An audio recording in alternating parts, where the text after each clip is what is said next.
Welcome grade 7 to a quick review video for Unit 9 on number patterns.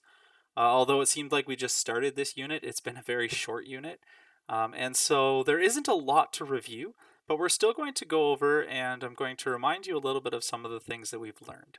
Just as a reminder, there's also the In a Nutshell page, which will help go over some of these concepts as well, and previous videos or practice questions that you worked on. So first we talked about a sequence. And we talked about how a sequence is an ordered list of numbers. So we have a first term or number, a second term or number, a third term or number, and this could continue on and on and on. This could be a short sequence or a long sequence. So for example, just a basic one, 1, 2, 3, 4, and that could continue on forever and ever and ever. The 1 would be considered our first term in the sequence. The 2 would be our second term, third would be third term, 4 would be fourth term, because that's the order in which they come. And we could continue on and on and on until we get to something that we call the nth term, which isn't really the end. It's just to say that we can figure out, let's say at the 47th term, what that number is going to be in the sequence.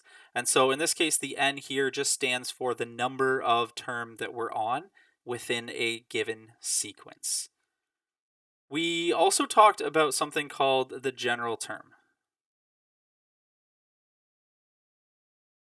And the general term is kind of our rule for a particular sequence.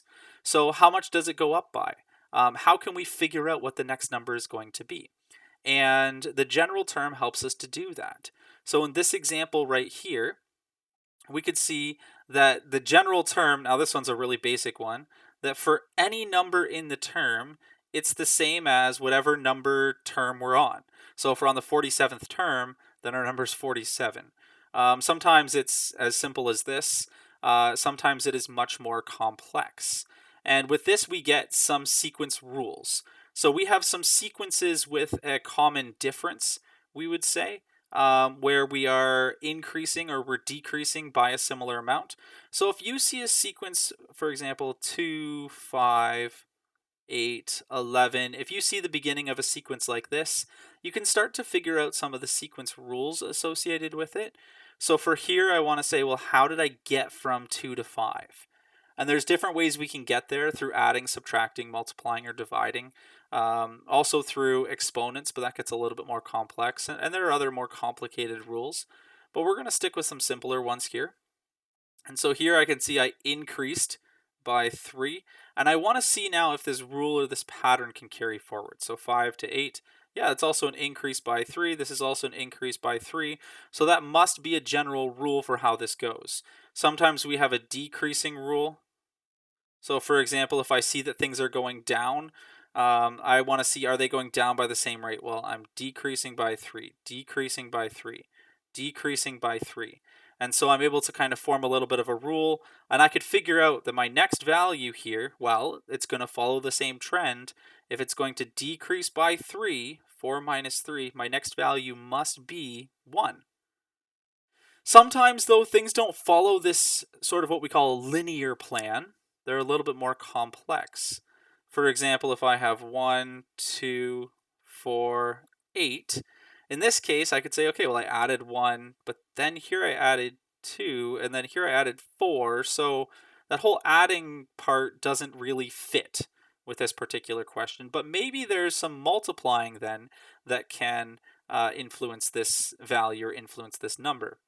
And there is. So here this is a times 2. This one is a times 2. This one is a times 2.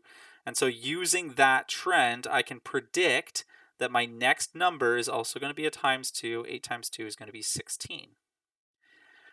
We also have some that might not be adding, subtracting, and multiplying. It might be dividing. So 36, 12, 4, 4 over 3. In this case, if I take a look, going this way, I'm not adding, I'm not subtracting. Okay, I'm going down by different amounts. Here I would be going down by 24, but here I'm only going down by 8. And so it must be a dividing. So in this case, to get from 36 to 12, I'm actually dividing by 3. Remember that dividing by 3 is also the same as timesing by 1/3. So you can use either words here.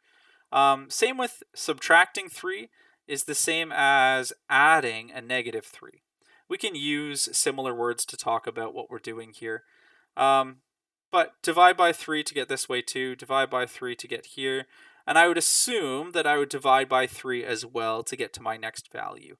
And dividing by 3 here would allow me to be able to predict that my next value would be 4/9. And for those of you who are stuck, just a reminder that divide by 3 is the same as times by 1/3. So our tops stay the same and our bottoms 3 times 3 just multiply together. So our next one would be 4/27. We're just multiplying this bottom number by 3 in order to continue to get to our next general term. In order to get to our next term in our sequence. Going back to general term then, it's our general rule in order to figure out maybe just not the next one or the next one or the next one, but maybe the 57th one.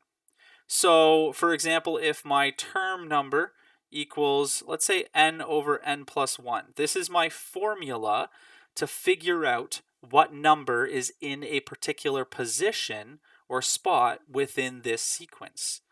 So if I'm asked to find the third term in the sequence, term 3 equals 3 over 3 plus 1, or 3 over 4.